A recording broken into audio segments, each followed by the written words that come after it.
guys, hope you're doing okay.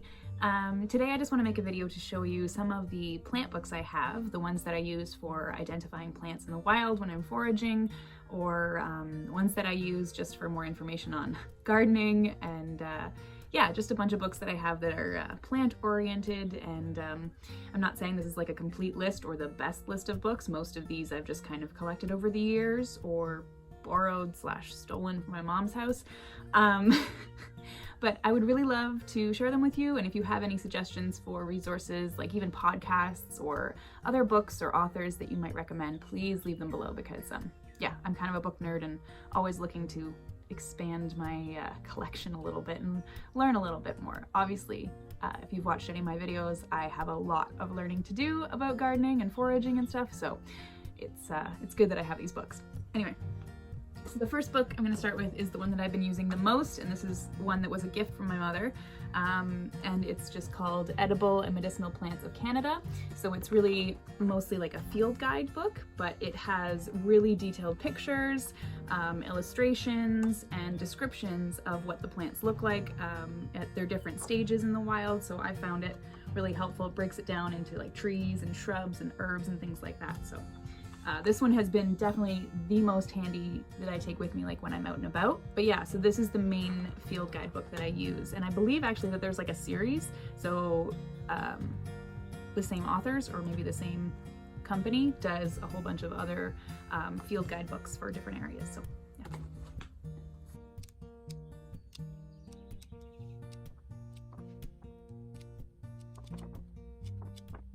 So the second one we're going to look at is very similar to that. It's edible and useful and edible wild plants. It's a bit older, so it doesn't have the detailed, like the photos for it, but it has really, really detailed illustrations. Oops.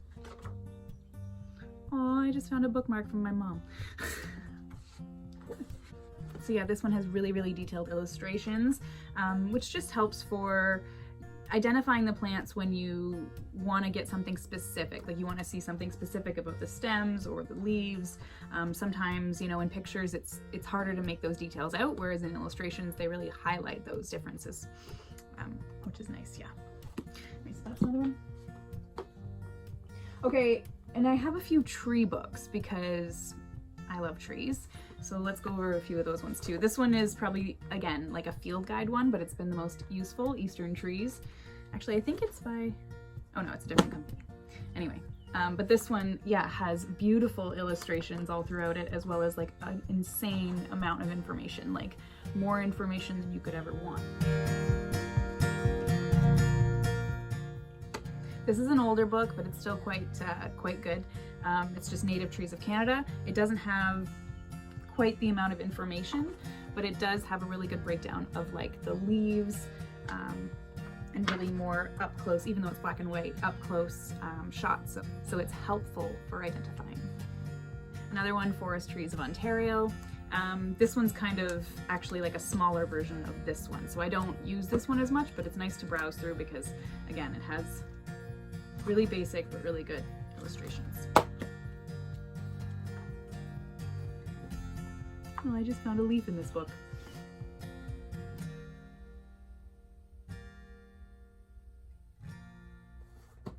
So when it comes to foraging books, this one is probably the most simple, and it's like a really small, easy one.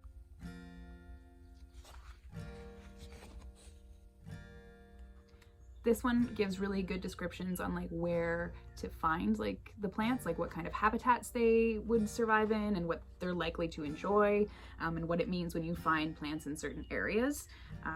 So when to eat them and when not to. But yeah, I just like it because it's really it's very friendly to read. It's not like there's not a lot of Latin or crazy language in this that's like over my head, you know?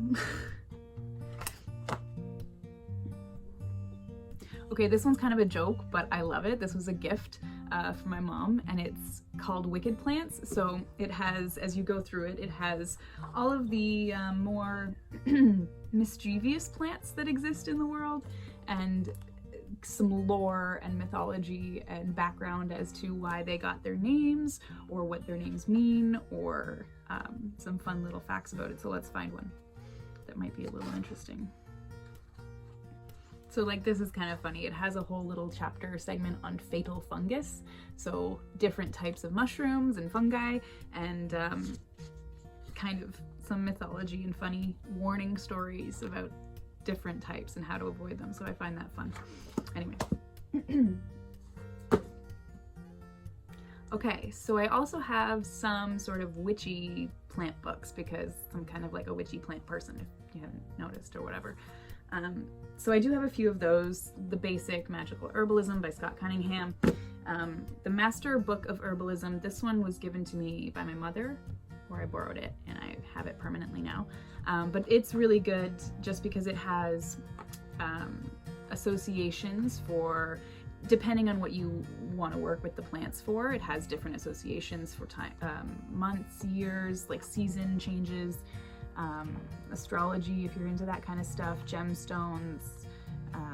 Yeah, so it's useful for when you're looking for a herb that's going to do some specific work, or things that are in alignment with that plant.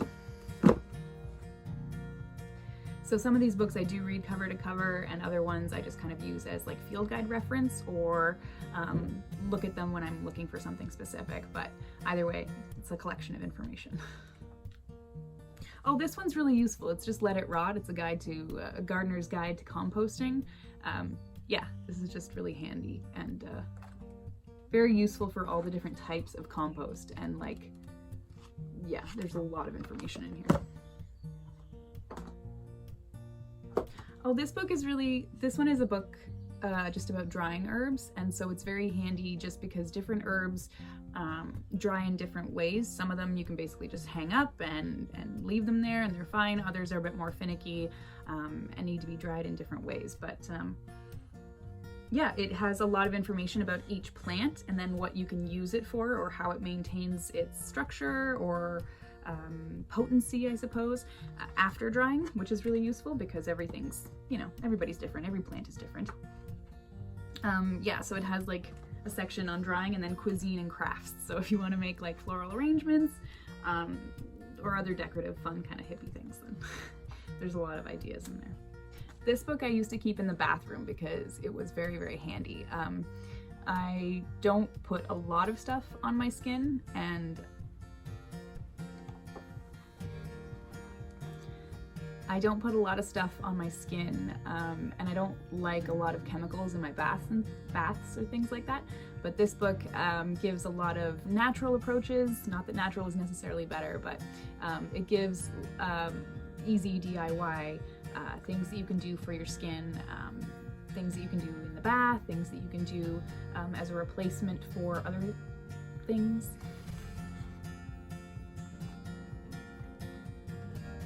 So like body powders, massage oils, cleansers, toners, yeah, things like that. If you have foot issues or an infection of some sort, this will give you the herbs that are good to help bring those toxins out of your body.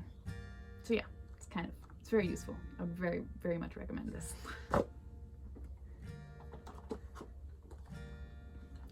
And this is just kind of like a fun illustrative book because I'm a very visual person. But this one's called The Natural Pharmacy, and it's like an illustrated guide to different natural medicines and, again, how they were used throughout history and then how we can use them today. So like the illustrations on this, it's very like really high quality photos and stuff, which is good because when you're, learning about a plant for the first time, you want to be able to really, zoom in on it with your eyes and be like, okay, what are these little nodules, and is this, these hairs mean something on this plant, and you want to be able to kind of zoom in on that information too.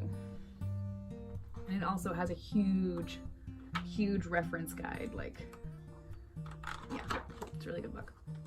So that is my little collection of books. I don't know if that was useful at all to share, but anyway, there it is. Please let me know if you have any field guide books or your favorite plant book that you might want to share, because I could order a few books right now. I could read a few more. Again, I'm not saying these books are like the best books on plants to read. I'm just saying this is my little collection, and yeah, I'm interested in expanding it. So if you have suggestions for books or resources or podcasts or whatever, or even YouTube channels, let me know in the comments below. I would love to check them out. anyway, that's all I have for this one. So thank you guys very much for watching, and please like and subscribe if you haven't already. Thank you. And yeah, I'll come at you with another video soon. Bye.